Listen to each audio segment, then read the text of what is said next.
About chain and position isomers. ठीक है, आज हम डिस्कस करेंगे मेथड की स्ट्रक्चरल आइसोमर्स के जो क्वेश्चंस होते हैं उन्हें कैसे सॉल्व करते हैं। ठीक है, सपोज आपको कहा जाए कि C5H10 एक कंपाउंड गिवन है और उसके आपको पॉसिबल स्ट्रक्चरल आइसोमर्स बनाने हैं। ठीक है, you have to draw all the possible structural isomers of C5H10। So how will you draw that? तो आज की वीडियो में we are going to learn that. So let's start. So there is a method which is named as double bond equivalence.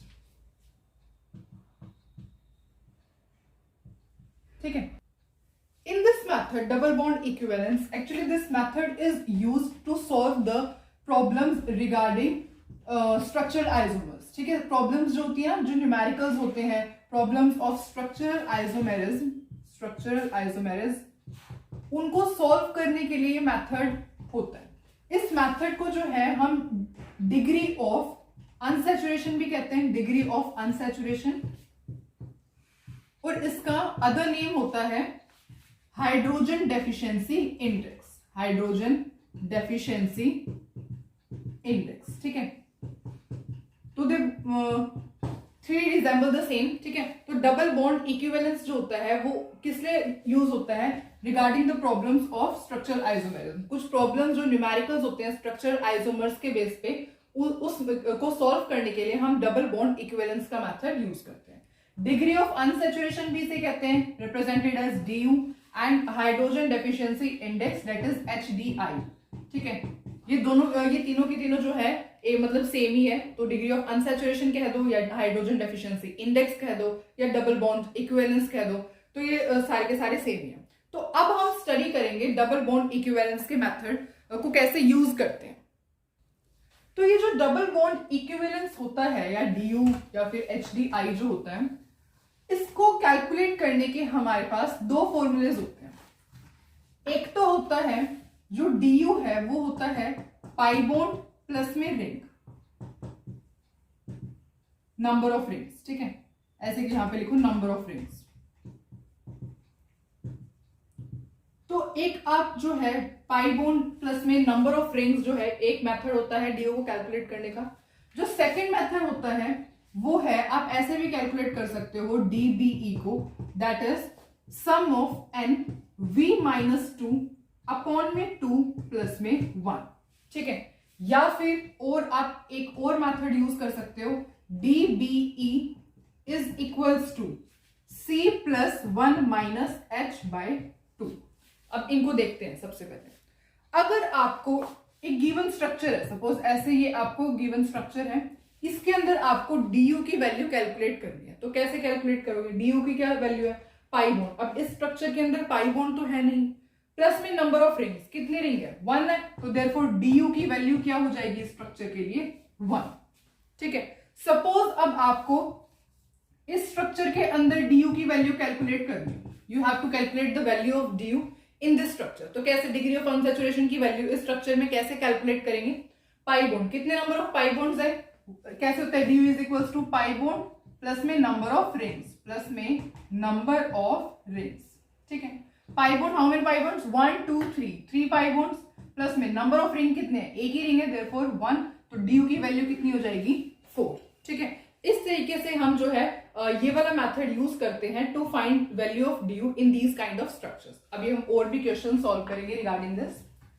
अब next फॉर्मूले पे move करते हैं, इनको समझते हैं कि DBE की वैल्यू सम ऑफ n। देखो फिर यहां पे जो n होता है ये क्या है? Number of atoms in a molecule. ठीक है, number of each atom in a molecule. हर एक एटम का नंबर कितना है मोलिक्यूल के अंदर, और V क्या है?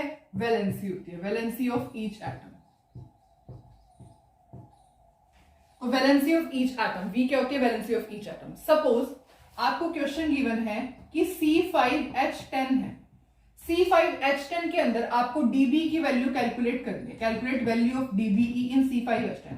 तो DB की वैल्यू कैसे कैलकुलेट करेंगे? फॉर्मूला क्या है? सम ऑफ, इसको हम यहां पे लिख लेते हैं, sum of n into v-2 divide by 2 plus में 1। ठीक है, तो दिस इज द फॉर्मूला। अब इसको यूज करके हम क्वेश्चन सॉल्व करते हैं। देखो C5H10 है, इसके अंदर हमें डीबी की वैल्यू कैलकुलेट करनी है। कैसे कैलकुलेट करेंगे? सम ऑफ, सबसे पहले किसका सम? n। सबसे पहले कितना है? कार्बन। कार्बन है ना, सबसे पहले एक एटम प्रेजेंट है कार्बन, तो कार्बन कितने नंबर है कार्बन के? क्योंकि n क्या है? n is the number of atoms, number of each atom, ठीक है, जो हर एक एटम है उसका नंबर आपको कैलकुलेट करना है। तो कितने कार्बन है? 5, देयरफॉर 5 इनटू में v, कार्बन की वैलेंसी कितनी होती है? 4, माइनस में 2, ठीक है, प्लस में। अब हाइड्रोजन भी है, हाइड्रोजन का नंबर कितना है? 10 इनटू में v, हाइड्रोजन की वैलेंसी कितनी होती है?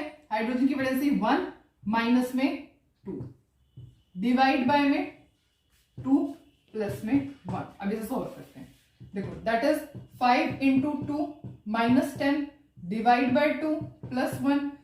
ये तो 10 माइनस 10 हो गया, 10 minus 10 that is 0, 0 upon something is 0, 0 plus 1 that is 1। तो डीबी की वैल्यू यहां कितनी आ गई? 1 आ गई। इस तरीके से हम कैलकुलेट कर सकते हैं। अब एक तो फॉर्मूला है ये कि आप इस फॉर्मूले से डीबी की वैल्यू कैलकुलेट कर लो। एक फॉर्मूला है ये जिसमें ये क्या है? सी है number of carbon atoms, number of carbon atoms, and H है नंबर ऑफ हाइड्रोजन एटम्स। अब इस फॉर्मूले से हम डीबी की वैल्यू कैलकुलेट करते हैं। अब सपोज आप डीबी की वैल्यू ऐसे कैलकुलेट करोगे, C plus 1 minus H by 2, ये फॉर्मूला भी यूज कर सकते हो।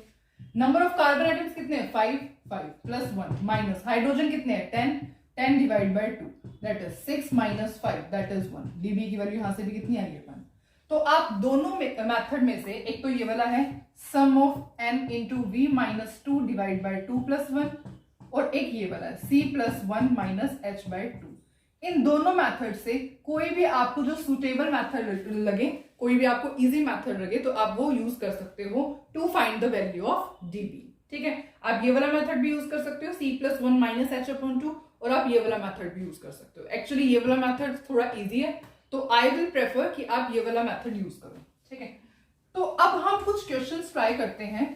सबसे पहले तो स्ट्रक्चर्स, अगर आपको स्ट्रक्चर गिवन है और अब आपको डीयू की वैल्यू कैलकुलेट करनी है, तो कैसे कैलकुलेट करोगे?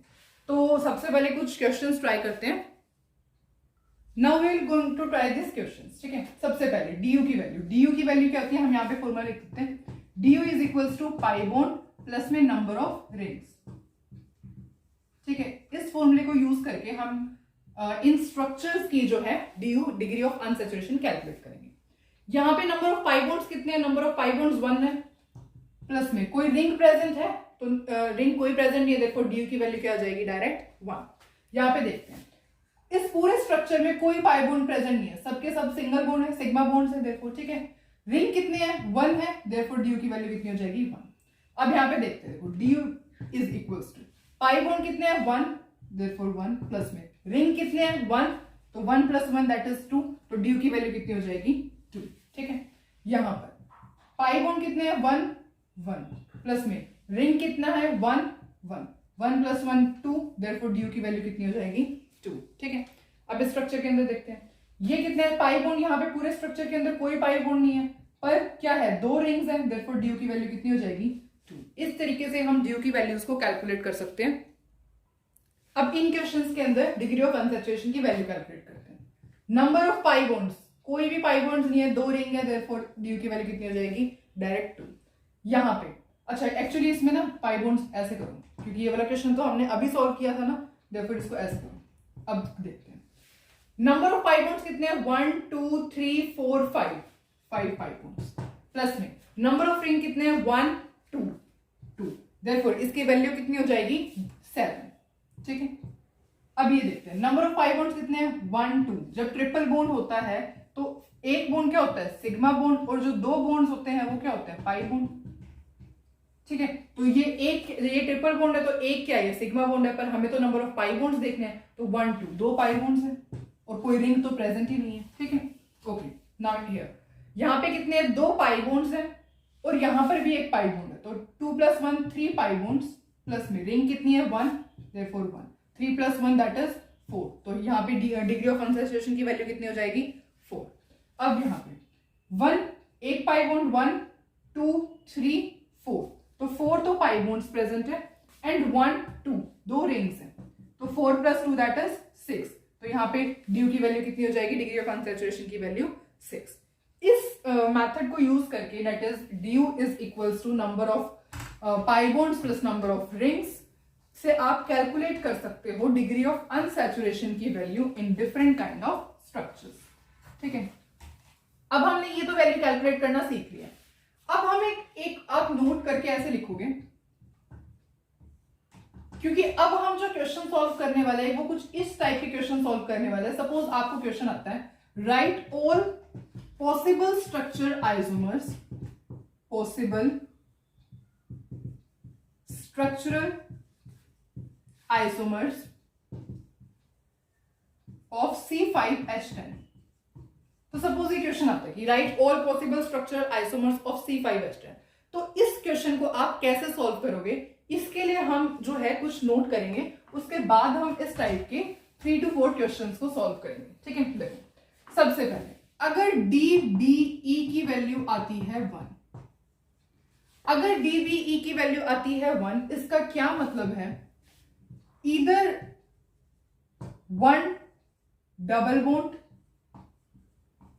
होगा और 1 रिंग। अभी आप लिख लो प्लीज, ठीक है, अभी हम इसको समझेंगे।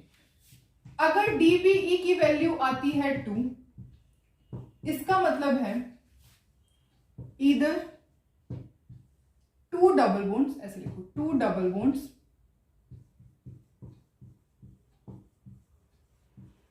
और 1 ट्रिपल बॉन्ड, 1 ट्रिपल बॉन्ड और 2 रिंग्स और 1 डबल बॉन्ड प्लस 1 रिंग। ठीक है, अभी प्लीज आप एक बार इसको नोट करो। आई होप आपने इसका स्क्रीनशॉट ले लिया या इसे नोट कर लिया। ठीक है, अब इसके अंदर एक और, अब ये जो 1 रिंग है ना, ये होमोसाइक्लिक भी हो सकती है और हेट्रोसाइक्लिक भी हो सकती है, होमोसाइक्लिक और हेट्रोसाइक्लिक। ठीक है, एंड ये 1 डबल बॉन्ड है ना, कोई जरूरी नहीं है कार्बन कार्बन के बीच में ही हो, कार्बन और कोई हेट्रो एटम के बीच में भी प्रेजेंट हो सकता है। ठीक है, डबल बॉन्ड जो है कार्बन के बीच में ही नहीं, कोई कार्बन और कोई हेट्रो एटम के बीच में प्रेजेंट हो सकता है। तो आई होप आपने ये दोनों चीज नोट कर ली है। अभी हम इसके रिगार्डिंग क्वेश्चन सॉल्व करेंगे तो आपको ये समझ में आएगा कि हमने ये जो लिखा है इसका क्या मतलब है। ठीक है, अब एक और नोट कर लो आप, DBE की वैल्यू जब 4 होती है, DBE की वैल्यू जब 4 होती है तो ईदर 4 डबल बॉन्ड्स और 2 ट्रिपल बॉन्ड्स और 2 double bonds plus 1 triple bond और 3 डबल बॉन्ड्स प्लस 1 रिंग। अगर DBE की वैल्यू क्वेश्चन में 4 आती है तो 4 डबल बॉन्ड्स प्रेजेंट होंगे या 2 ट्रिपल बॉन्ड प्रेजेंट होंगे या 2 double bond plus 1 triple bond present होगा या फिर 3 डबल बॉन्ड्स प्लस में 1 रिंग प्रेजेंट होगा। ठीक है, अब ये जो रिंग है ना, अब DBE की वैल्यू जब 4 है तो ये रिंग कोई भी हो सकती है। This ring can be anything, ये रिंग बेंजीन की भी हो सकती है या फिर कोई भी ऐसे डबल साइक्लिक ऐसे भी हो सकती है कोई रिंग। ठीक है, या फिर इस टाइप की कोई भी ऐसे डबल साइक्लिक रिंग भी हो सकती है, कुछ भी हो सकता है। ठीक है, कॉम्बिनेशन ऑफ रिंग भी हो सकता है, डबल ट्रिपल बॉन्ड ऐसे कुछ भी हो सकता है। ठीक है, तो आई होप आपने तीनों चीज नोट कर ली है, जब DBE की वैल्यू 1 हो, जब 2 हो और जब 4 हो। अब हमने ये नोट करने के बाद अब हम इसको अप्लाई करके देखते हैं क्वेश्चंस पर। ठीक है, तो अब हम क्वेश्चंस देखते हैं। सबसे पहले अगर आपको क्वेश्चन आता है, question right all possible structure, right all possible structural isomers of C4H8। अब C4H8 के आपको सारे के सारे पॉसिबल स्ट्रक्चर आइसोमर्स लिखने, तो आप कैसे लिखोगे? देखो, अब यहां से कैलकुलेट करना स्टार्ट करते हैं। सबसे पहले हम इस ऐसे क्वेश्चंस को सॉल्व करने के लिए कैसे होता है, DBE की आप सबसे पहले वैल्यू कैलकुलेट करोगे। तो आप DBE की वैल्यू कैलकुलेट करो इसके अंदर, तो करें कैलकुलेट DBE की वैल्यू कैसे होती है, ये वाला फॉर्मूला अप्लाई कर लें, C+1 माइनस H/2। C कितने हैं यहाँ पे 4 है, 4 प्लस 1 माइनस H कितने 8 divide by 2 that is 4 plus 1 2 4, तो यहाँ पे कितना आ जाएगा -4, 5 माइनस 4 दैट इज 1। तो dB की वैल्यू क्या है 1। अब आपको पता लग गया है कि dB की वैल्यू इस केस में कितनी है 1, तो यहाँ पे 1 लिखते हैं। अब हमने अभी नोट किया कि dB की वैल्यू जब 1 होती है तो इधर 1 डबल बॉन्ड होगा और 1 रिंग होगा, इधर 1 डबल बॉन्ड होगा और 1 रिंग होगा। इसको रेफरेंस यूज करके हम पॉसिबल स्ट्रक्चरल आइसोमर्स बनाएंगे किसके C4H8 के। तो अब बनाना स्टार्ट करते हैं। देखो C4H8 है, सबसे पहला 1 डबल बॉन्ड हमने लगाना है। पहले इसको देखा करो, पहले इधर वाले जो इसको देखो 1 डबल बॉन्ड। अब 1 डबल बॉन्ड वाली कंडीशन देखते हैं। देखो कितने C 4 है, देखो 1 2 3 एंड देन 4। अब एक डबल बॉन्ड इंसर्ट करना है। अब आपकी चॉइस है, बहुत सारे आप कितने ऐसे वो स्ट्रक्चर्स बना सकते हो जिसमें एक सिंगल बॉन्ड होगा यहाँ पे, ठीक है।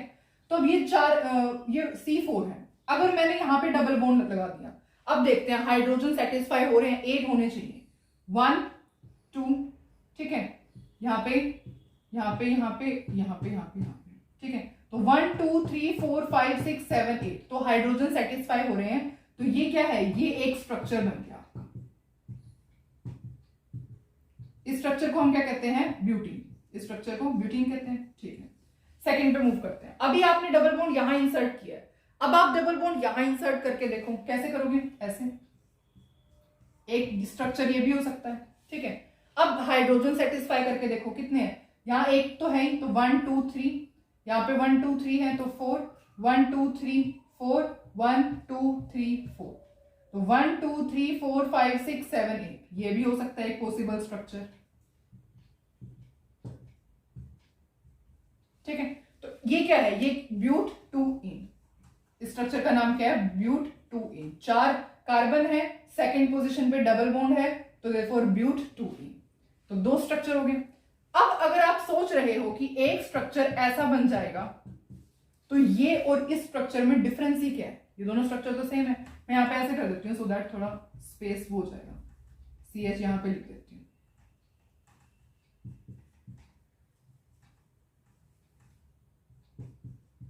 अब इस स्ट्रक्चर और इस स्ट्रक्चर में डिफरेंस ही क्या है, आप ज्यादा से ज्यादा यहाँ पे डबल बॉन्ड, ठीक है। आप यहाँ पे क्या करोगे, यहां से नंबरिंग स्टार्ट करोगे, लेफ्ट टू राइट नंबरिंग होगी, और यहाँ पे आप राइट टू लेफ्ट नंबरिंग करोगे, कोई डिफरेंस ही नहीं है, ये दोनों तो सेम ही है, ठीक है। तो इसके अलावा और कोई आप ऐसा स्ट्रक्चर ड्रॉ कर सकते हो जिसमें एक डबल बॉन्ड हो, तो आप थोड़ा सा इसको मॉडिफाई करो। अभी तक आप,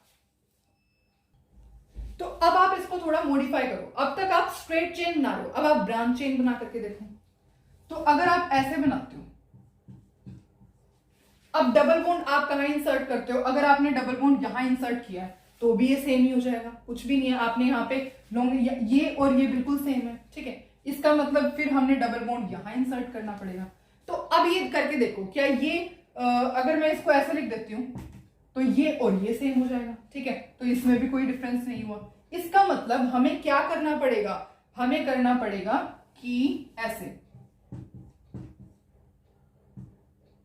एक मिनट, हाँ, अगर आप यहां पर C लगा देते हो, अब देखो, अब ये दोनों स्ट्रक्चर से, इन दोनों स्ट्रक्चर से डिफरेंट है, ठीक है। क्यों, क्योंकि अब क्या है, 1 2 3, ये क्या है, 2 methyl propene, this is 2 methyl propene, ठीक है। तो ये क्या है, दोनों स्ट्रक्चर्स, मतलब ये तीनों स्ट्रक्चर्स जो हैं डिफरेंट हो गए। अच्छा, ये तो आपने 1 डबल बॉन्ड को इंसर्ट करके देख लिया कि इसके अलावा आप और कोई स्ट्रक्चर ड्रॉ नहीं कर सकते। अगर आपके माइंड में आ रहा है तो आप प्लीज उसे ड्रॉ करके देखना, इन तीनों को रिजेंबल करें, मतलब ये सेम ही होगा, ठीक है। आप ज्यादा से ज्यादा क्या करोगे, इसको यहां करके देख लोगे, कोई बात ही नहीं है, ठीक है। तो मतलब बिल्कुल सेम ही है। तो 1 डबल बॉन्ड के केस में तो ये 3 स्ट्रक्चर्स हो गए हैं। अब हम बात करते हैं रिंग की। अब एक रिंग हो सकते हैं, ठीक है। तो रिंग बना करके देखते हैं, रिंग हो सकता है। अब रिंग ड्रॉ करके देखते हैं। तो अगर आप रिंग करते हो तो C4 है, C4 का मतलब ऐसे रिंग बनेगी, कार्बन कार्बन कार्बन कार्बन। अब देखो इसके अंदर हाइड्रोजन सेटिस्फाई हो रहे हैं, यहाँ पे भी कार्बन है, यहाँ पे भी कार्बन, यहाँ पे भी कार्बन के 2 बॉन्ड्स तो बने हुए हैं, 2 हाइड्रोजन, 2 बॉन्ड है, 2 हाइड्रोजन, 2 बॉन्ड है, 2 हाइड्रोजन, 2 बॉन्ड है, 2 हाइड्रोजन। तो कितने हाइड्रोजन हो गए? 1 2 3 4 5 6 7 8। तो ये स्ट्रक्चर है, तो यस ये स्ट्रक्चर हो सकता है एक रिंग के अंदर, एक रिंग आ गया। अब ये स्ट्रक्चर हो गया। अब आप जब बड़ा बना लेते हो ना, आप एक ये मतलब ऐसे सोच लिया करो कि अब जैसे आपने ये साइक्लोब्यूटेन का, ये क्या होता है? साइक्लोब्यूटेन है। तो आप एक बार प्रोपेन के अंदर बना के देखना। अब आप बोलोगे कि इसमें तो 3 ही कार्बन है, तो एक कार्बन आप यहां इंसर्ट कर सकते हो।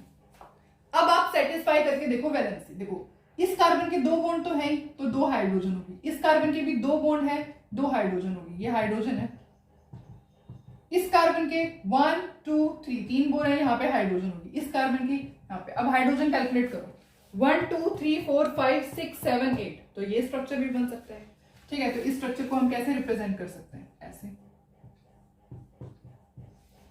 अब इसके अलावा हम कोई स्ट्रक्चर ड्रॉ करते हैं। अगर आप यहाँ पे पेंटेन का स्ट्रक्चर ड्रॉ करते हो तो यहाँ पे तो C5 हो जाएगा, पर हमें तो कितनी चाहिए? हमें तो टोटल C4 चाहिए। अगर आप और कुछ करके देखते हो कि आपने ब्यूटेन बनाया, अगर आपने ऐसे कर दिया तो ये तो नहीं होगा, क्योंकि देखो ब्यूटेन है ना, ब्यूटेन से आप जो नीचे वाले स्ट्रक्चर है ना, मतलब प्रोपेन, अब आप प्रोपेन के अंदर कुछ करके देखो। अगर आप प्रोपेन और आप इसको और कोई स्ट्रक्चर ड्रॉ करके देखना चाहते हो, तो अगर आपने यहाँ पे डबल बॉन्ड इंसर्ट कर दिया कुछ इस तरीके से, तो हाइड्रोजन कम हो जाएगी। अब हाइड्रोजन काउंट करो। देखो ये डबल बॉन्ड है ना, ये कार्बन 1 2 3, तो यहाँ पे एक हाइड्रोजन लगेगी। अब इस कार्बन, ये 2 बॉन्ड्स इसके हैं, तो यहाँ पे 2 हाइड्रोजन है।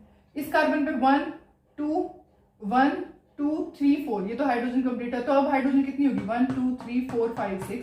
पर हमें तो कितनी चाहिए? हमें तो 8 हाइड्रोजन चाहिए। तो ये स्ट्रक्चर पॉसिबल नहीं है। देयरफॉर C4H8 के ये जो 5 स्ट्रक्चर्स हैं ये पॉसिबल है। ठीक है, इसे हम क्या कहते हैं? साइक्लोब्यूटेन, और इसे हम क्या कहते हैं? Methyl propane. ठीक है, मिथाइल साइक्लोप्रोपेन।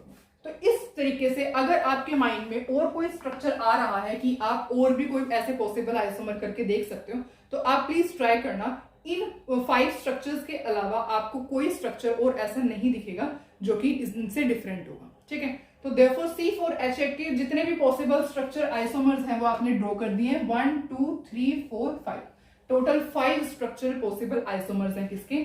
C4H8 के। ठीक है, आई होप आपको थोड़ा बहुत समझ में आने लगा है। ऐसे क्वेश्चंस में क्या करते हैं? सबसे पहले आप डीबी की वैल्यू कैलकुलेट करो। डीबी की वैल्यू 1 आ गई तो आपको पता है आप क्या करोगे।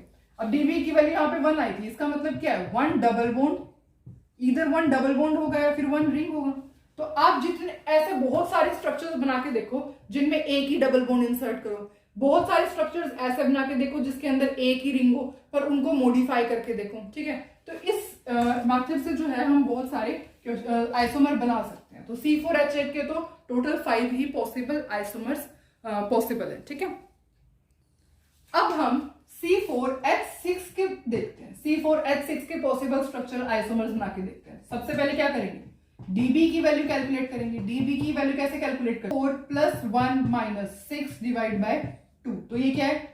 4 + 1 - 3, देयरफॉर 2। तो डीबी की वैल्यू कितनी आ गई? 2 आ गई। तो अब हम इससे सॉल्व करते हैं। देखो अब डीबी की वैल्यू 2 है, तो आपको पता है डीबीई की वैल्यू जब 2 होती है तो आपको अभी आपने नोट किया था ना क्या क्या केसेस बन सकते हैं इंसर्ट करने होते हैं। आप चेक करना नोट के अंदर 2 डबल बॉन्ड्स लिखे हुए हैं। ठीक है, 2 1, मैं ऐसे रन करती हूँ 2 1 2 1 1, ऐसे 2 1 2 1 1। ठीक है, तो 2 डबल बॉन्ड्स। अब 2 डबल बॉन्ड्स इंसर्ट करने हैं। एक तो डबल बॉन्ड हो सकता है आपने ऐसे इंसर्ट कर दिए। क्या ये स्ट्रक्चर सही है? देखो ये स्ट्रक्चर बिल्कुल सही है। हाइड्रोजन सेटिस्फाई करके देखते हैं। 1 2 3 4 1 2 3 4 1 2 3 4 1। अब हाइड्रोजन कैलकुलेट करो, कितने होने चाहिए? 6 होने चाहिए। देखो 1 2 3 4 5 6 ही है। एक स्ट्रक्चर ये हो सकता है। अब और स्ट्रक्चर करके देखते हैं। एक स्ट्रक्चर ऐसे नहीं हो सकता, यहां आपने डबल बॉन्ड लगाया, एक यहां तो लगा के देख लिया, एक यहां लगा दो। अब हाइड्रोजन सेटिस्फाई करके देखो, तो हाइड्रोजन हाइड्रोजन हाइड्रोजन हाइड्रोजन नहीं।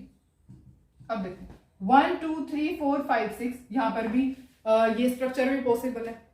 और कोई स्ट्रक्चर हो सकता है 2 डबल बॉन्ड का? देखते हैं, बना करके चेक करते हैं। 1 2 3 4, ऐसे ऐसे पॉसिबिलिटी ले ली है। और क्या पॉसिबिलिटी हो सकती है? ऐसे पॉसिबिलिटी ये भी ले ली। अगर आप सोच रहे हो कि ऐसे पॉसिबिलिटी लोगे तो ये और ये स्ट्रक्चर बिल्कुल सेम है, ऐसे हो जाएगा, फिर यहां से नंबरिंग हो जाएगी।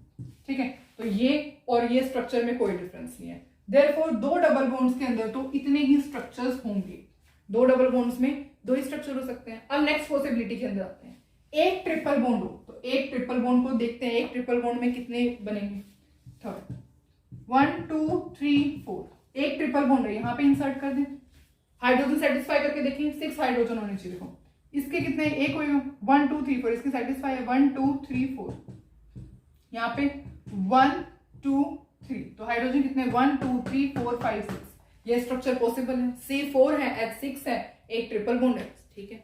एक स्ट्रक्चर और ड्रॉ करके देखते हैं, क्या पता हम ऐसे कर लें कि ट्रिपल बॉन्ड बीच में लगा लें, तो क्या पॉसिबल है, देखते हैं। देखो इस कार्बन की 1 2 3, इसका तो सेटिस्फाई है, इसकी भी सेटिस्फाई है, हाँ इसकी भी सेटिस्फाई है, तो यहाँ पे तो hydrogen hydrogen hydrogen hydrogen hydrogen hydrogen, तो कितनी नंबर ऑफ हाइड्रोजन है 1 2 3 4 5 6, तो यहाँ पे भी C4H6 ये स्ट्रक्चर भी पॉसिबल है।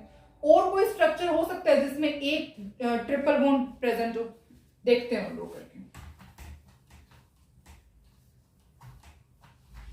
देखते हैं। देखो अगर हम ऐसे सोच रहे हैं कि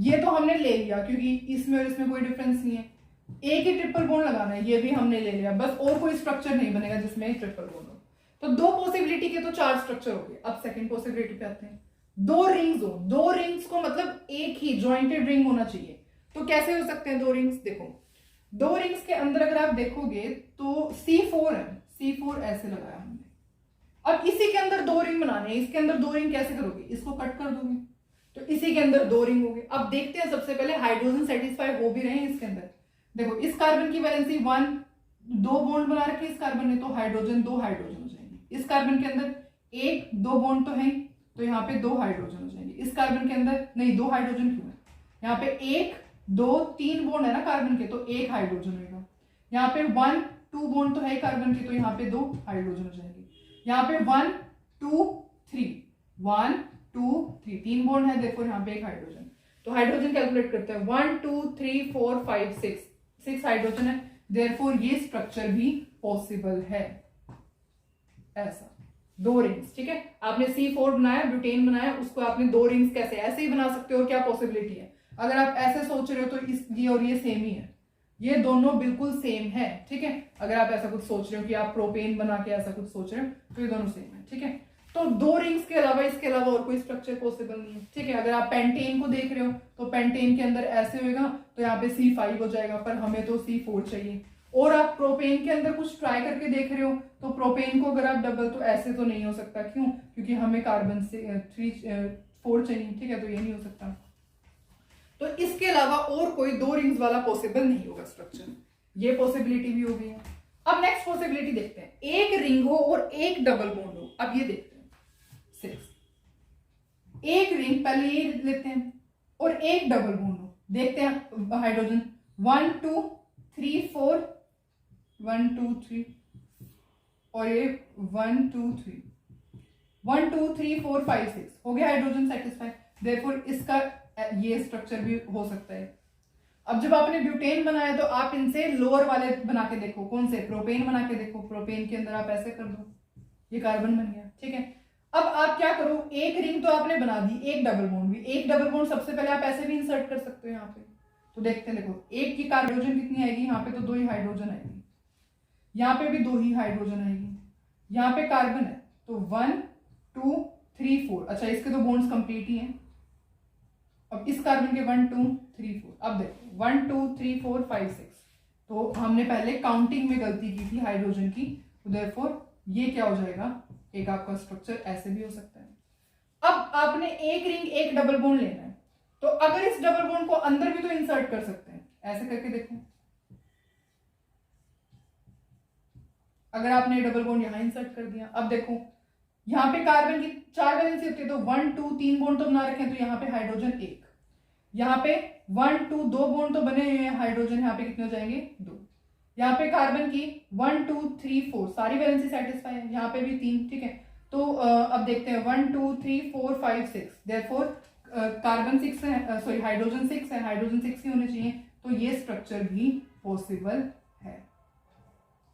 अब और देखते हैं, एक रिंग एक डबल बॉन्ड के अंदर स्ट्रक्चर, तो अगर आप इस डबल बॉन्ड को ऐसे इंसर्ट कर दो, यहां पर ऐसे कर दो, ठीक है, तो देखते हैं कार्बन की 1 2 3 तीन बॉन्ड तो बने हुए, देयरफॉर एक हाइड्रोजन। कार्बन के 1 2 3 तीन बॉन्ड तो बने हुए, देयरफॉर एक हाइड्रोजन। कार्बन के 1 2 3 तीन बॉन्ड बने हुए, एक हाइड्रोजन। यहाँ पे तो टोटल, यहाँ पे तो कार्बन की वैलेंसी सेटिस्फाई है। टोटल हाइड्रोजन कैलकुलेट करो, 1 2 3 4 5 6 हाइड्रोजन 6 ही है, देयरफॉर ये स्ट्रक्चर भी पॉसिबल है। तो हम इसको ऐसे कैसे लिख सकते हैं, ऐसे। चलो और स्ट्रक्चर ट्राई करके देखते हैं। देखो ऐसे ना आपको पॉसिबिलिटी करनी होती है, मतलब ये आपको खुद माइंड यूज करना पड़ेगा। You can learn all the things, ठीक है, पर आप 3-4 क्वेश्चंस जो अभी हम ट्राई करेंगे, प्लीज उसे ट्राई करना। आप 1-2 बार प्रैक्टिस करना, हो जाएगा। अगर आप और क्वेश्चंस देखो मेरे को तो मैक्सिमम इतने क्वेश्चंस मिले, ठीक है, अगर आपको और क्वेश्चंस मिलते हैं तो इट्स वेल एंड गुड, आप और भी ट्राई कर सकते हो, पर आपको इसमें माइंड खुद का ही अप्लाई करना पड़ेगा और ये प्रैक्टिस से ही आएगा। आप बहुत ज्यादा पॉसिबल स्ट्रक्चर बना करके देखो, ठीक है, और कैसे हो सकता है, और कैसे हो सकता है, पॉसिबिलिटी चेक करो। अब जैसे हमने 9 स्ट्रक्चर बनाया, अब और पॉसिबिलिटी चेक करते हैं C4H6। अब इसके अलावा तो और कुछ नहीं होगा। इसके अलावा अगर आप ऐसे करोगे तो बिल्कुल सेम है। ये और इसमें डिफरेंस क्या है, तो आपको ये ध्यान होना चाहिए कि आपने जो स्ट्रक्चर ड्रॉ करी हो वो सेम ही तो नहीं है, ठीक है। अगर आप ऐसे इसके अंदर यहाँ पे डबल बॉन्ड लगा दो तो आप कहो कि मैम ये दो अलग अलग, तो नहीं, ये ऐसा कुछ भी नहीं है, ये दोनों स्ट्रक्चर सेम है। चाहे इसका डबल बॉन्ड यहाँ लगा लो, यहाँ लगा लो, कोई, ये दोनों स्ट्रक्चर बिल्कुल सेम है, ठीक है। और कोई इसके अलावा पॉसिबल स्ट्रक्चर नहीं है C4H6 के लिए। सारे के सारे पॉसिबल स्ट्रक्चर्स यही है, ठीक है। तो आप ये स्क्रीनशॉट ले लो। अगर आप और कोई, अगर आपके माइंड में आ रहा है तो ट्राई करके देखना। और इसके अलावा कोई भी पॉसिबल स्ट्रक्चर C4H6 के लिए नहीं बनेगा, ठीक है। तो अब हमने ये क्वेश्चन भी सॉल्व कर लिया। अब हम सॉल्व करते हैं थर्ड क्वेश्चन, दैट इज थोड़ा सा ट्रिकी है, जो C3H6O। C3H6O। अब आपको इसके ड्रॉ करने हैं। कैसे ड्रॉ करोगे, देखो अगर आप सोच रहे हो डीबी, पहले तो डीबी कैलकुलेट करते हैं। देखो क्या है, C plus 1 minus H divide by 2। C कितने 3 प्लस 1 माइनस हाइड्रोजन कितने 6 डिवाइड बाई 2 1। यहां पे आपकी C3H6O की वैल्यू कितनी आई है, 1 आई है। तो ड्रॉ करके देखें। अब जब DBE की वैल्यू 1 आती है तो क्या होता है, दो ही पॉसिबिलिटी होती है, एक इधर 1 डबल बॉन्ड और 1 रिंग। DBE की वैल्यू इफ 1 है तो क्या पॉसिबिलिटी होती है, इधर 1 डबल बॉन्ड और 1 रिंग। तो देखते हैं, पहले 1 डबल बॉन्ड देखते हैं क्या है, C3। C सबसे पहले ट्राई करते हैं, 1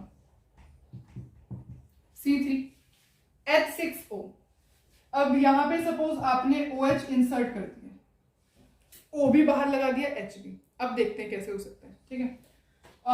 O बाहर और 1 डबल बॉन्ड इंसर्ट करना है। 1 डबल बॉन्ड सपोज आपने यहां पे इंसर्ट कर दिया 1 डबल बॉन्ड, तो देखते हैं इसका होएगा या नहीं। देखते हैं, देखो सबसे पहले आप यहां पे इंसर्ट करो, क्योंकि 1 है ना, तो सेकंड पोजीशन पे इंसर्ट करके देखो। देखते हैं, हाइड्रोजन कैलकुलेट करने हैं आपने। हाइड्रोजन कैसे कैलकुलेट करोगे, यहाँ पे 1, यहाँ पे 3 हाइड्रोजन, 1 2 3, देयरफॉर एक हाइड्रोजन, 1 2 3 दैट इज 1 हाइड्रोजन। अब देखो 1 2 3 4 5 6 हाइड्रोजन। तो एक तो ये फॉर्मूला हो सकता है, फॉर्मूला कह रहे हैं, स्ट्रक्चर हो सकता है, एक ये स्ट्रक्चर हो सकता है, ठीक है। ये क्या है, प्रोप, ये स्ट्रक्चर कौन सा है, प्रोप 2 in 1 होल वाला स्ट्रक्चर है।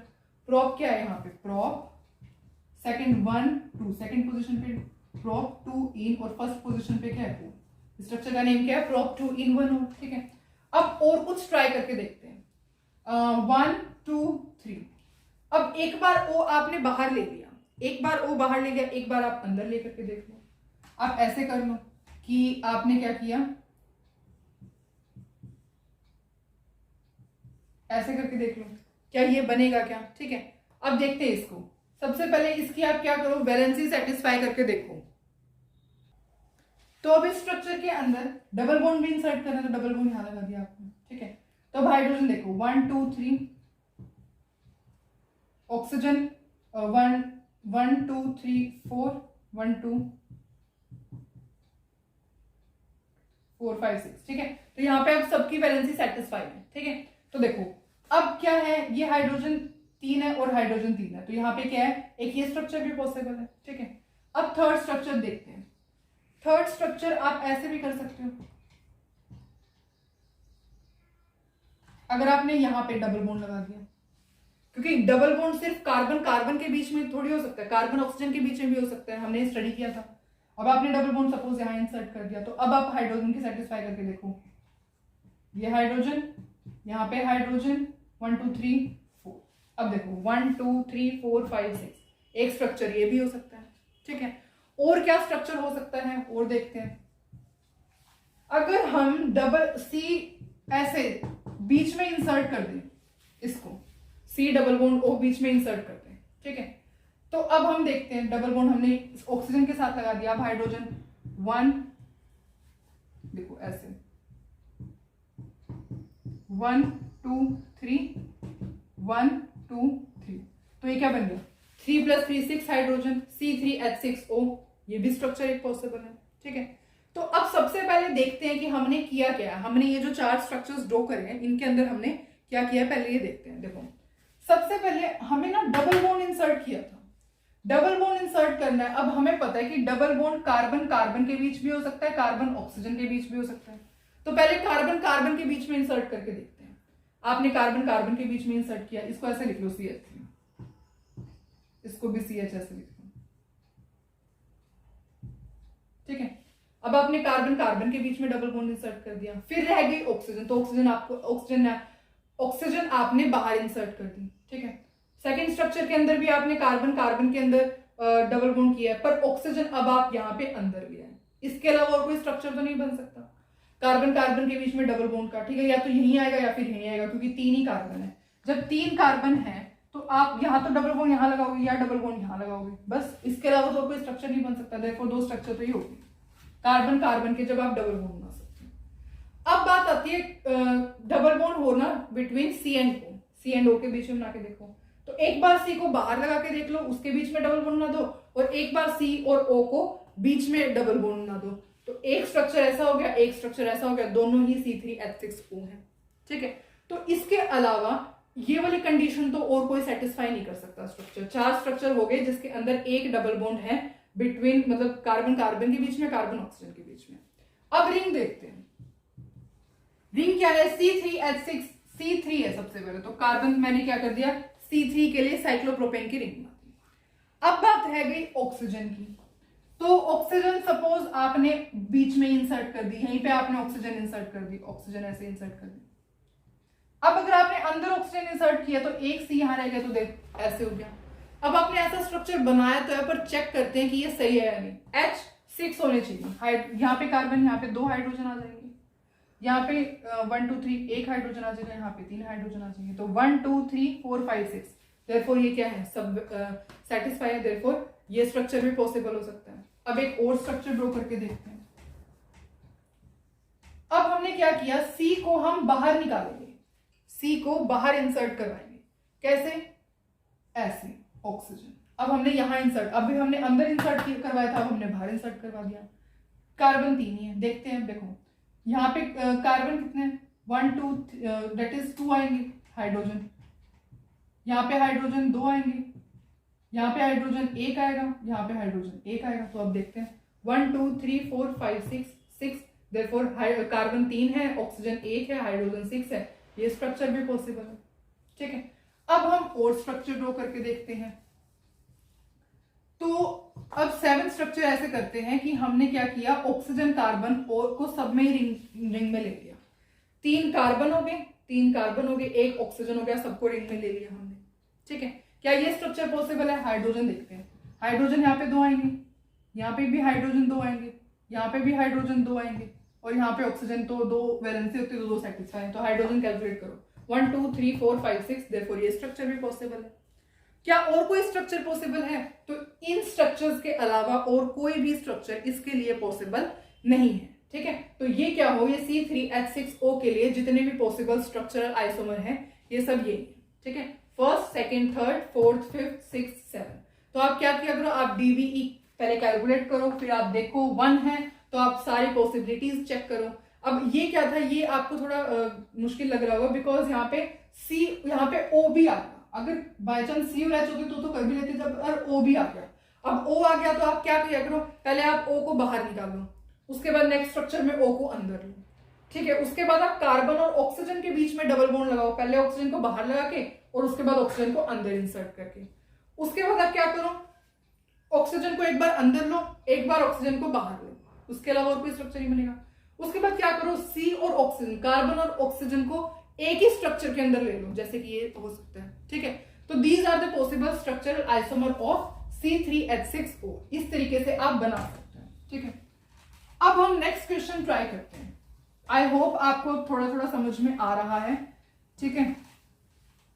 इसके अंदर आपकी खुद की इमेजिनेशन बहुत ज्यादा इंपॉर्टेंट है। अगर आपको कहा जाए अब इसके अंदर write all possible polygonal structure, right, या ड्रो पॉलीगनल स्ट्रक्चर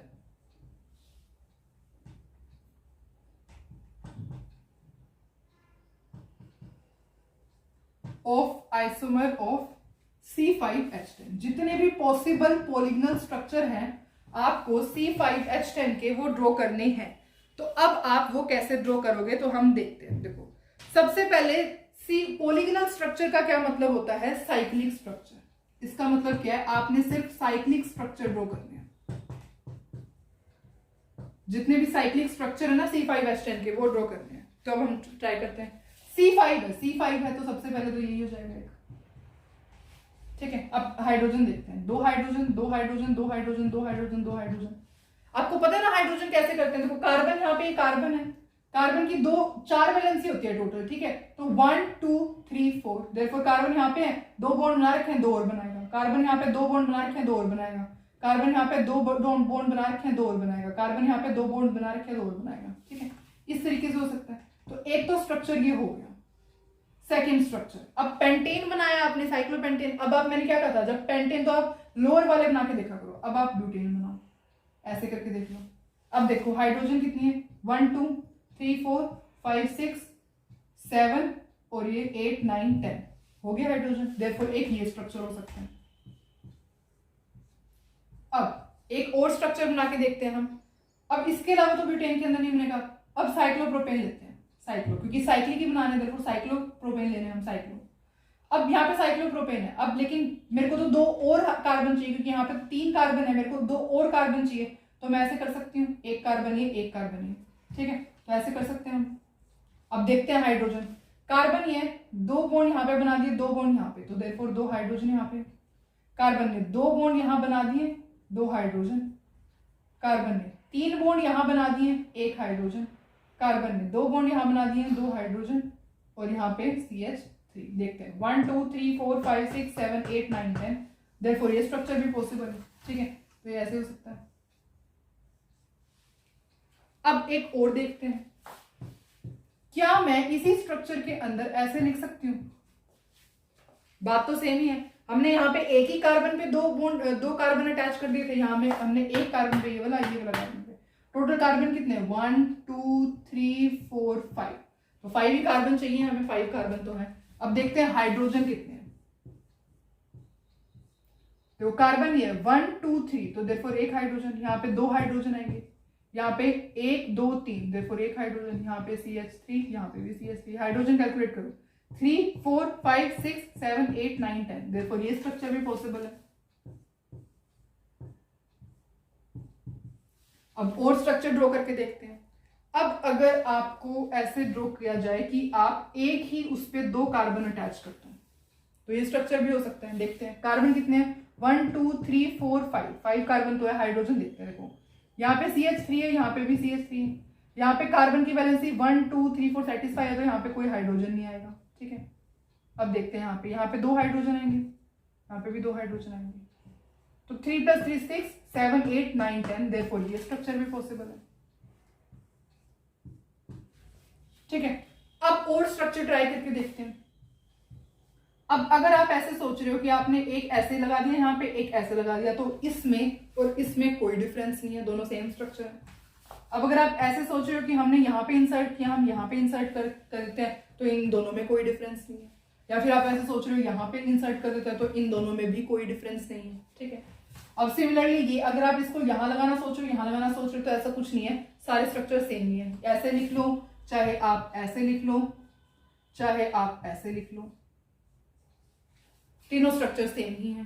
ठीक है, अब साइक्लोब्यूटेन के अंदर देखते हैं कुछ और बन सकता है, नहीं बन सकता, क्योंकि अगर हम यहाँ पे डबल बॉन्ड इंसर्ट करेंगे तो कुछ नहीं होगा। डबल बॉन्ड इंसर्ट करोगे तो कुछ भी नहीं होगा, देख लेना आप। ठीक है, क्योंकि हाइड्रोजन कम हो जाएंगे, क्योंकि यहाँ पे हाइड्रोजन 10 चाहिए ना, तो यहाँ पे हाइड्रोजन 2 कम ही होंगे, देखो ये नहीं। तो जितने भी polygonal structure, cyclic structures possible है ना C5H10 के लिए, वो ये 5 ही हैं। ये 5 ही ऐसे पॉसिबल पॉलीगोनल स्ट्रक्चर्स हैं, साइक्लिक स्ट्रक्चर हैं C5H10 के। इसके अलावा आप C5H10 के लिए कोई भी पॉलीगोनल स्ट्रक्चर ड्रॉ नहीं कर सकते हो। ठीक है, तो अब हमने इतने सारे एग्जांपल्स डिस्कस किए, 4 एग्जांपल्स डिस्कस किए, पर टाइम कंज्यूमिंग थे, है ना। पर अच्छे से आई थिंक आपको समझ में आया। मैंने अपना बेस्ट ट्राई किया कि आपको अच्छे से समझ में आए। ठीक है, एंड आई होप आपको आ ही गए होंगे, because I tried my best. तो अब हम एक क्वेश्चन मैं आपको होमवर्क के लिए दे रही हूँ, आप ट्राई करके देखना। देखो, वो क्वेश्चन है कि आपको क्या करना है, आपको ईथर के स्ट्रक्चर ड्रॉ करने हैं। Draw a cyclic structure. A cyclic का मतलब जिसमें साइक्लिक नहीं होना चाहिए ऐसे कोई भी, ठीक है, या ऐसे ऐसे ऐसे साइक्लिक नहीं होने चाहिए, मतलब कि a cyclic structures of ether with formula C5H10। ये क्या है, अब आप देखो C5H12 H10 नहीं H12, ठीक है, C5H12 को। अब आपको क्या करना है, अब आपको ईथर, इनसे जितने, इस ईथर से जितने भी आपको स्ट्रक्चर्स ए साइक्लिक होने चाहिए, कोई साइक्लिक नहीं होना चाहिए, ड्रॉ करने हैं। चलो हम यही भी प्रैक्टिस कर लेते हैं। ठीक है, देखो सबसे पहला स्ट्रक्चर ड्रॉ करते हैं हम। C5 कितने हैं, 5 पहले तो 5 ड्रॉ कर लिए। अब ऑक्सीजन है, तो ऑक्सीजन को एक बार क्या करते हैं, स्टार्टिंग में ही इंसर्ट कर लेते हैं, यहाँ पे इंसर्ट कर दी सपोज आपने ऑक्सीजन।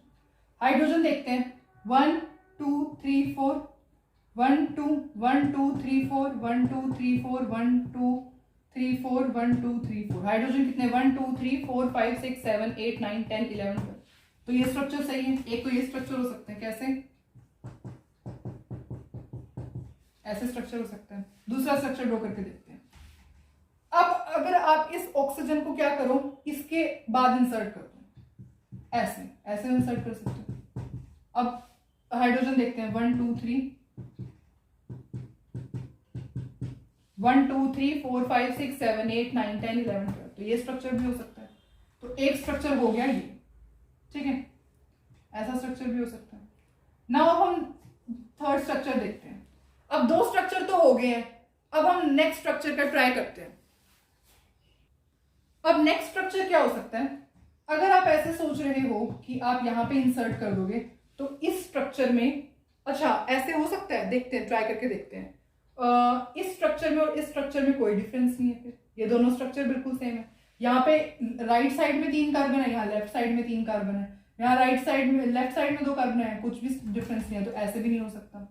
तो इसका मतलब अब हमने सी की पोजीशन चेंज करनी पड़ेगी। तो एक ऐसे करते हैं कि हम ना यहाँ पे सी इंसर्ट कर देते हैं। अब देखते हैं, 1 2 3 4 5 कार्बन हो गए और एक ऑक्सीजन भी हो गया। अब ट्राई करते हैं हाइड्रोजन भी सेटिस्फाई हो जाए। 1 2 3 1 2 ये 1 हाइड्रोजन देखते हैं, 1 2 3 4 5 6 7 8 9 10 11 12। देयरफॉर ये स्ट्रक्चर भी हो सकता है, ठीक है। तो एक ये स्ट्रक्चर भी हो सकता है। अब एक और स्ट्रक्चर ड्रॉ करके देखते हैं। अब अगर हम ऐसे कर दें कि हम 2 कार्बन के बाद जो ऑक्सीजन है ना, ये वाला स्ट्रक्चर, इसके अंदर एक सी लगा दें। अब देखते हैं हाइड्रोजन सेटिस्फाई हो रहा है क्या, 1 2 3 1 2 1 2 1, तो 1 2 3 4 5 6 7 8 9 10 11 12। ये भी एक, ये पॉसिबल स्ट्रक्चर भी है, एक ये स्ट्रक्चर भी पॉसिबल हो सकता है। अब और एग्जांपल्स ट्राई करते हैं कि और कैसे हो सकते हैं। अब देखते हैं और स्ट्रक्चर ड्रॉ करके। अब ऐसे भी तो हो सकता है कि हम क्या करें, कार्बन ऑक्सीजन इस वाले सी के ऊपर यहां ऐसे ये लगा दें, ऐसे भी तो हो सकते हैं। देखिए ट्राई करके, हाइड्रोजन सेटिस्फाई करके, 1 2 3 1 2 3 4, ये तो 1 2 3 1 2 3 1 2 3 1 2 3 4 5 6 7 8 9 10 11 12, देयरफॉर एक ये स्ट्रक्चर भी हो सकता है। ठीक है, अब एक और स्ट्रक्चर ड्रॉ करके देखते हैं। अब और क्या कर सकते हैं हम सोच के देखते हैं थोड़ा। अब हमने देखो ये सारा तो हो गया, पर हमने एक चीज नहीं करी है, क्या कि हमने इस वाले कार्बन पे, देखो इस वाले कार्बन पे हुआ है कोई, इस वाले कार्बन पे ये रहा, हो गया। अब हम इस वाले कार्बन पे भी तो इंसर्ट करते हैं, कर सकते हैं। देखो COC, अब हाइड्रोजन देखते हैं 1 2 3 1 2 1 2 3 4 5 6 7 8 9 10 11 12, देखो ये भी एक पॉसिबल स्ट्रक्चर हो सकता है। अब और देख सकते हैं हम और क्या पॉसिबल स्ट्रक्चर हो सकते हैं, तो देखते हैं। देखो पहले हमने अंदर इंसर्ट कर दिया, उसके बाद पहले फर्स्ट कार्बन के बाद में इंसर्ट कर दिया, पहले फर्स्ट कार्बन के बाद में इंसर्ट कर दिया, उसके बाद 2 कार्बन के बाद में इंसर्ट कर दिया, उसके बाद अब और तो कुछ नहीं हो सकता इसका। ठीक है, तो हमने क्या किया, कार्बन की पोजीशन चेंज की। कार्बन की पोजीशन कैसे चेंज की कि हमने यहां से कार्बन उठाया, पहले इसके साथ रख दिया हमने, इस वाले के साथ रख दिया हमने, पहले इस वाले के साथ रख दिया। ठीक है, उसके बाद हमने एक कार्बन उठाया, हमने इस वाले के साथ रख दिया। फिर हमने क्या किया, हमने एक ही कार्बन पे दोनों अटैच कर दिए। उसके बाद एक पॉसिबिलिटी रह रही थी कि हमने ना इस वाले कार्बन के साथ कुछ अटैच नहीं किया था, तो वो भी अटैच कर दिया। बस इसके अलावा कोई एसाइक्लिक स्ट्रक्चर तो पॉसिबल नहीं है। ऐसे साइक्लिक स्ट्रक्चर तो आप बना सकते हो। अब देखो, अगर आप ये सोच रहे हो कि हमने ये सारे ईथर के ही बनाए हैं, सबके सब क्या है, ईथर ही है। ठीक है, तो ईथर के बनाया, तो आपको लिखा हो यहाँ पे ईथर के ही बनाए हैं। कभी आप ऐसे सोचो कि हमने ऐसे क्यों नहीं बनाया, यहाँ पे 5 बना दिए और यहाँ पे OH ऐसे क्यों नहीं बनाया, तो ये क्या अल्कोहल हो जाएगा। वो हमने नहीं बनाना, हमें ईथर के ही बनाने। अगर आप ऐसे सोच रहे हो कि 1 2 3 4 5 डबल बॉन्ड O बना देंगे ऐसे, तो ये CHO एल्डिहाइड हो जाएगा, पर हमें ईथर का ही बनाना है। तो आपको ये ध्यान रखना है कि ईथर के ही हमने ड्रॉ करने हैं। देयरफॉर हमने यहाँ पे सारे किसके ड्रॉ किए हैं, ईथर के ही ड्रॉ किए हैं। ठीक है, अब अगर आपको नेमिंग की जाए तो आप ये नेमिंग करके मुझे बताना, क्योंकि हमने ऑलरेडी ईथर की नेमिंग सीखी हुई है, कैसे करते हैं। फॉर एग्जाम्पल इसको कैसे नेम करेंगे हम, मिथॉक्सी इथेन। इसका नेम क्या हो जाएगा, मिथॉक्सी, एक मिनट, मिथॉक्सी इथेन क्यों होएगा, ब्यूटेन होएगा, ये है ना 4 कार्बन है, मिथॉक्सी ब्यूटेन। अब इसका है, इसका नेम क्या हो जाएगा, इथॉक्सी प्रोपेन, क्योंकि ये क्या है 2 कार्बन है और यहाँ पे 3 कार्बन है, देयरफॉर इथॉक्सी प्रोपेन। इस तरीके से आप और बहुत सारे, मतलब ये जो रैंडमली है इसको आप नेम कर सकते हो। जैसे कि इसका नेम ब्यूटेन, 2 मिथॉक्सी, यहाँ पे लिख लेना ब्यूटेन। ठीक है, अब ये 3 आप खुद नेम करोगे, क्योंकि हमने ये तीनों नेम किया, तो आप ये खुद नेम करोगे। वैसे तो आपका होमवर्क था, पर स्टिल हमने ये डिस्कस किया, तो इट्स फाइन। हमने बहुत सारे एग्जांपल्स, बहुत सारे तो क्या 5 एग्जांपल्स थे वो डिस्कस किए, पर इनमें बहुत ज्यादा टाइम लग गया। इसका मतलब क्या है कि ये डीबी का जो मेथड है, आप ये कंप्लीटली इमेजिनेशन बेस्ड है। आपको क्या करना पड़ेगा, खुद प्रैक्टिस करनी पड़ेगी इसके क्वेश्चन को सॉल्व करने के लिए। ठीक है, सबसे पहले क्या होता है, सबसे पहला प्रोसेस ये होता है डीबी को कैलकुलेट करो। 1 आई है वैल्यू, 2 आई है वैल्यू, ठीक है, और कोई वैल्यू अगर आपकी आई है तो आप क्या करोगे, उसके अंदर और बना करके देखो। 4 डीबी की वैल्यू 1 आई है तो पॉसिबिलिटी चेक करो, 2 आई है तो पॉसिबिलिटी चेक करो, 4 आई है तो पॉसिबिलिटी चेक करो। ठीक है, तो इस तरीके से आप पॉसिबिलिटीज चेक करोगे और आगे के स्ट्रक्चर्स अपने ड्रॉ करोगे। अब जो हमने लास्ट क्वेश्चन किया है ये ईथर का, इसके अंदर डीबी की वैल्यू तो हमने कैलकुलेट ही नहीं की। देखते हैं कैलकुलेट करके। तो जो ये C5H12O वाला क्वेश्चन है, इसके अंदर डीबी की वैल्यू कितनी आई है, डीबी की वैल्यू कैलकुलेट करते हैं। C-1 plus H divide by 2, C+1, ये मैं हमेशा कंफ्यूज होती हूँ, C+1, 5 plus 1 minus 12 divide by 2, that is 6 minus 6 0। अब यहाँ पे डीबी की वैल्यू 0 आ गई। अगर ऐसा कोई क्वेश्चन हो जिसमें डीबी की वैल्यू 0 आ जाती है, इसका मतलब क्या है, वहां पे कोई भी डबल बॉन्ड नहीं है, वहां पे सारे क्या है, सैचुरेटेड बॉन्ड है, मतलब कि ऑल सिंगल बॉन्ड्स है, कोई डबल बॉन्ड नहीं लगा हो गया। ठीक है, डीबी की वैल्यू जब 0 है, इसका मतलब क्या है, सारे के सारे सिंगल बॉन्ड है, सारे सैचुरेटेड बॉन्ड है, सिंगल बॉन्ड है, there is not double bond. इसलिए जो हमने एग्जांपल डिस्कस किया ना C5H12O, उसके अंदर हम डायरेक्ट सिंगल बॉन्ड लगा रहे थे, हमने एक भी डबल बॉन्ड यूज नहीं किया। अगर आपने नोटिस किया हो तो ये बात, इसका रीजन क्या है, इसका रीजन ये है, किसी के माइंड में आया तो वेल एंड गुड, अगर किसी के माइंड में नहीं आया तो ये क्वेश्चन आना चाहिए था कि हम डबल बॉन्ड इंसर्ट क्यों नहीं कर रहे हैं। तो ये इसका रीजन है हमने डबल बॉन्ड इंसर्ट क्यों नहीं किया। क्यों? क्योंकि मैंने जानकर कि डीबी की वैल्यू अब कैलकुलेट करवाई है, सो दैट पहले कैलकुलेट करते तो आपको पता लग जाता, पर आपको पता होना चाहिए कि डीबीई की वैल्यू कैलकुलेट करोगे उसके बाद ही क्वेश्चन को सॉल्व करोगे। ठीक है, डीबीई की वैल्यू 0 आई, देयरफॉर सारे सिंगल बॉन्ड है, देयरफॉर हमने उसके अंदर कोई भी डबल बॉन्ड इस एग्जांपल में यूज नहीं किया। ठीक है, आई होप आपको पूरा लेक्चर अच्छे से समझ में आया। अगर आपको कोई डाउट हो तो आप बता सकते हैं, इसके अलावा और क्वेश्चंस ट्राई कर सकते हैं। ठीक है, पर आई थिंक इतने बहुत हैं। ठीक है, इसी को प्रैक्टिस कर लेना और, ठीक है, क्योंकि ये तो ऐसे ही है, मतलब और भी बहुत सारे क्वेश्चंस होते हैं ऑर्गेनिक केमिस्ट्री में आने के लिए। Till then take care and happy learning.